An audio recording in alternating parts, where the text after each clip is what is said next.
What's going on, guys? Today we're going to be doing some more work on the minivan. So in the last few videos we pretty much got all the hard things taken care of, and now it's just getting all the little stuff put together. So we did get a half-size radiator in for this thing. It's just an aluminum eBay one, but that should work great. It's the same thing I've run on all the other cars. We also did get a distributor as well. This is also just a cheap $50 eBay distributor. We'll see how good it works, but the good news about that is as long as that one works good, I can put this distributor back on the hatch because I'm still borrowing it off of the hatch. And yeah, today I also need to put all the heater lines on. So it's missing all of the heater hoses still. We still have to run this one that goes into the cabin from here to the side of the head under there. And then there's also the one right above that one that goes to the water tube on the back of the block that you can't see right now. Like I said, we got the radiator, so we'll need to put that in, get the upper hose on, and get the lower hose on for the radiator. And I already went to the auto parts store and I got some radiator hose. This is mainly just for the heater ones. I don't have any of the big radiator hose yet for the actual radiator itself. I may run back there and get some, but I'm gonna see if what we already have will work. So yeah, I do plan on getting some like colored ones of those later so it looks all nice, but I just wanna make it run and drive for now so we can actually, you know, take it wherever we wanna go.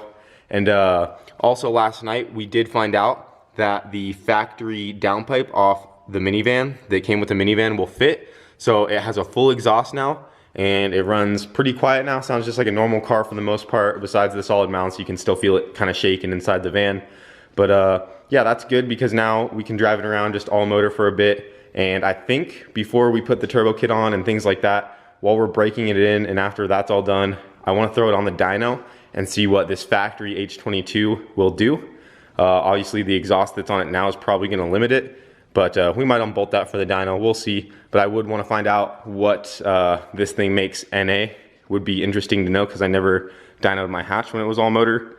So yeah, and some other things we need to do are get an alternator put on there because right now it's still running off of the battery. And I know there's some other things. We still got to do the bolt on the brake pedal, or on the clutch pedal I mean, inside.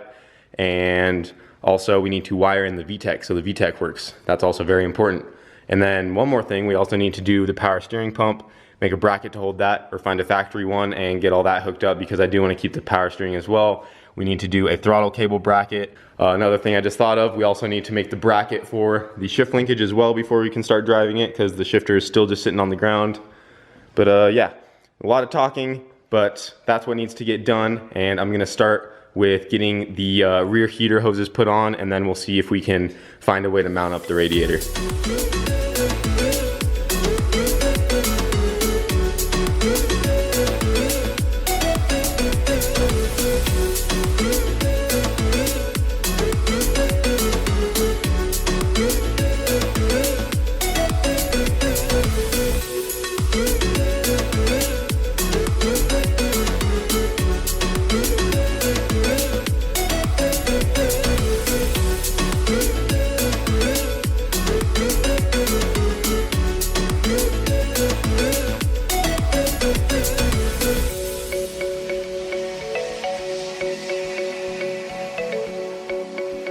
Alright, so I got the radiator hoses ran. I'm just using the original upper and lower hoses that came with the van. Obviously this top one is going to need to be changed at some point. I do not like this weird angle it has going on right here, but you know, it's a different motor with a different radiator, so it's not made for this setup at all. But the bottom one does fit really well. That looks pretty nice. But like I said, I'm probably gonna order some nice silicone ones later on, get some colored ones, just make the engine bay look a little nicer. But those will work for now. The radiator's not mounted, but as long as the fins don't rub on anything and those don't get bent, I'm not going to be worried about it, and it has plenty of space on both sides. The hoses are kind of holding it in place, so that'll be all right for now. I got both of the back hoses ran from the ones that go into the cabin for the heater core. This one right here goes to the side of the head, kind of underneath here. You can't really see it on camera. And then there's also another one back there that goes to one of the nipples on the water tube. But all the radiator hoses are ran. Oh, also this one right here, this one just loops around. This one normally goes to the IAC right here. Has two coolant lines underneath it, and also the fast idle. These two nipples kind of run all of that, but I just have those looped together so they're blocked off. Those actually need hose clamps still. But all the radiator lines are ready to go. And right now I'm fixing on making that clutch pedal solid. So I already cut out this little piece of metal. I believe it's 1/8 inch. It's pretty thick. So I think it's gonna work for what I need. And the clutch pedal sits a little different than how I thought it was going to, because we changed the spot of it from how we were originally gonna do it. So I thought originally I was just going to be able to weld a bolt to this piece right here and run it down, use a spacer, and run the bolt through this hole right here, and then just put a nut on the bottom of it with a spacer in between the bolt and then this metal part right here. But it sits a little farther back now than what I had originally planned. So now it doesn't sit underneath this metal part, but it sits in front of it. So what I'm going to do is take the metal tab and put it up on top of the pedal assembly like so. And right where my thumb is, right here, sorry if it's hard to see, I'm just gonna drill through it right there so I can mount it. And then I'm going to weld the other end to this metal support right here, and that should give it plenty of extra support and shouldn't put as much stress on the firewall. So I think it would be better if there was a way I could like bolt it straight up and down, because the way this pedal flexes is, you know, up and down. It's trying to pull down on it, so a support you know, going from here straight up I think would be ideal, but there's really nowhere I can go except off of this metal support right here. But this piece of metal right here is really thick, so I think it should do a good job, even though it's holding it more sideways and not straight up and down, because with it like this, it might be able to flex it just a little bit.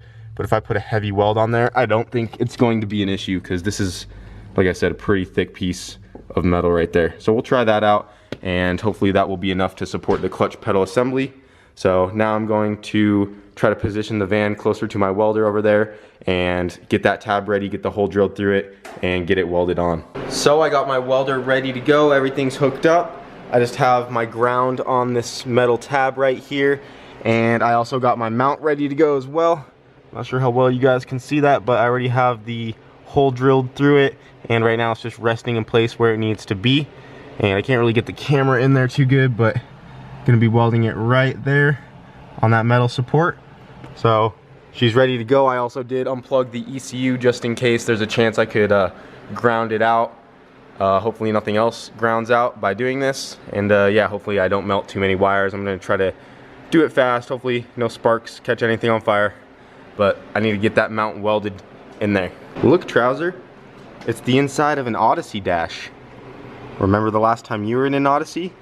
You had quite the adventure. Yeah, let's not go doing that again though.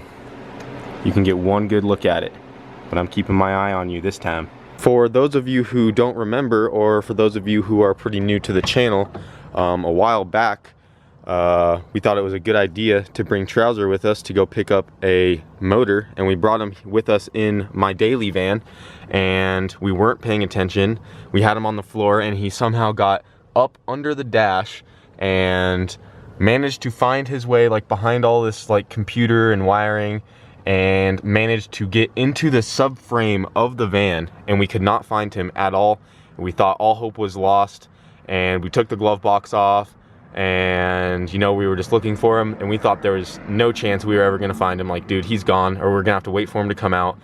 I pulled off the plastic panel that goes right here, and we shined a light down in there, and we could see him through one of these little holes. He had actually gone into the actual subframe of the van right here, and we had to cut a hole out, which is right here, to get him out. And somehow we managed to get him out. I got him. Don't cut him. Holy shit. He thought he was a goner. Oh, he's pissed. I'm just gonna have to fish him out slowly now. He's gonna hold on, but I'm not letting him go. We got him, guys. Holy shit. He was about to cry because he lost a snake. Dude, I was so sad. I was like, dude, he's gonna die in the car. Yes! We got him! Call him Steve Irwin. Even to this day, I have not put the plastic trim piece back on right here, and I haven't even put the glove box back in. It's actually been in the back of the van for a long time right here on the floor. Sorry for the mess, but yeah. So now anytime we have him out of the cage, I always make sure to have a good eye on him, because yeah, he's a sneaky snake. And if he got farther into the subframe of the van, there's a good chance we probably would have never been able to find him, and then he would have been a dead snake. But yeah, we got lucky we found him.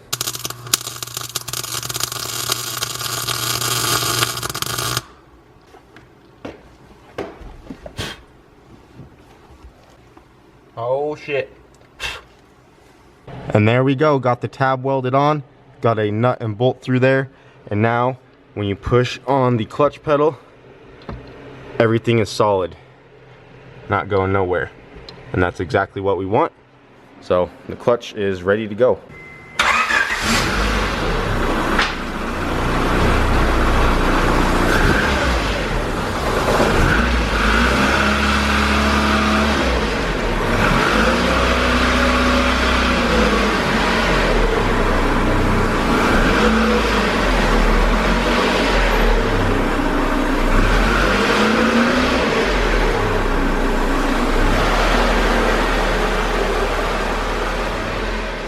So I got the minivan backed out. I made quite the mess filling up the radiator, but I just filled it up with water out of my hose. I will be changing it later because, you know, winter's coming and I don't want that to be freezing inside of there and breaking some things when the water expands. But for right now, it'll be all right. I didn't completely even bleed the system. There's still probably a lot of air bubbles in there, and I also don't have a radiator fan. But the coolant temp sensor is hooked up, and what I'm going to do right now is fire it up and take this thing around the block. We know it has good oil pressure. Everything's ready to go. All I want to do now is let it completely warm up and then bring it back inside and shut it off, and it'll be ready for its first oil change. Normally I just let them warm all the way up and then change them right away without driving them on a fresh motor like this. But I figured we could take it on its first test drive tonight, and that'll give me a chance just to let it warm up. I'm just going to drive it, you know, one lap around the block. Not even gonna have it out for more than probably a minute or two, and then we'll bring it back into the garage and shut it off, and she'll be ready for an oil change tomorrow. But yeah, I'm gonna get this battery plugged back in and let's see if it makes it around the block. All right guys, let's do this. Figured, oh shit. Figured I'd bring Trouser along for the ride. If he gets his tail out of my face, that'd be nice. Gonna keep an eye on him this time so he doesn't get lost in the dash. Holy crap, dude, you are strong. He's trying to choke me out. Chill. You wanna go for a ride or what? Alright, let's do this. Still gotta use two hands to get it into gear. And also we are limited on how far we can go because the alternator is not hooked up yet. So we're just going straight off battery power right now. Get your tail out of my face, bro. And yeah, I was charging it while I was welding that tab on, so we should be good enough to make it around the block. If you freaking behave. We're just in first gear right now. Hopefully the camera doesn't fall. Alright, let's see if we can go into second. I'll take my hands off the steering wheel though. Oh shit, there's second gear. Definitely has a little bit of an exhaust leak, but I'm not surprised. And we're gonna pull it back in. I'm just gonna let it fully warm up for a few more seconds. It's starting to come up on the gauge, and once it's fully warmed up, I'm gonna shut it off, and then it'll be ready for its next oil change tomorrow. What are you doing, bro? All right, she's fully warmed up. Just gonna shut her off, and she's ready for an oil change tomorrow. And we didn't lose Trouser in the dash this time. It was a good day. Well, we made it back without breaking down. The van feels like it drives great. We know it goes into first and second gear, no problems, and reverse. But I'm sure it goes into all the other gears just as good. Like I said, still need to mount that shifter. There's still a lot more things that need to be done, but I keep saying at the end of each video, we're getting closer each day, and we are. The progress on this is still going really good, and I do plan on having it running and driving within the next couple days, like all motor. We can start it up, drive it wherever, no issues. I still need to get insurance on it and get it registered before I can you know, take it anywhere far. So I'm only gonna take it around the block for right now. Something else I also realized when we just took it for a test drive, the power steering pump has just been sitting right here this whole time. It has not been connected at all, and it did not come into my mind once during the whole test drive that, oh, this sucks with no power steering. It was actually really easy, and I didn't even think about it whatsoever. I did plan on keeping the power steering because I thought it was gonna be much harder and really noticeable without it. But I don't know, maybe we'll keep it, maybe we'll get rid of it. I'm not sure yet. I did plan on keeping it, but after that test drive and realizing that I might not even need it, we'll see. But it is in there for right now, and I do plan on getting it hooked up. So I guess we'll see how it affects the look of the engine bay, but I don't think it should be too bad. I might as well just keep it. And yeah, so there's definitely more little things to get done here and there, but that's as far as I got today. Got the clutch pedal legit, so we can probably start putting the dash back together and get all that done. And then I just want to get this thing legit running good, all motor, and go from there. And then I'll start ordering the turbo stuff. You guys have already heard me say all this, but you definitely know where the direction of this van is going. So yeah, but I think I'm gonna have fun with it for a little bit, all motor. We'll see. But yeah, I really got nothing else to say. So that's gonna be it for tonight, guys. Hope you enjoyed, and thanks for watching. Say bye, Trouser.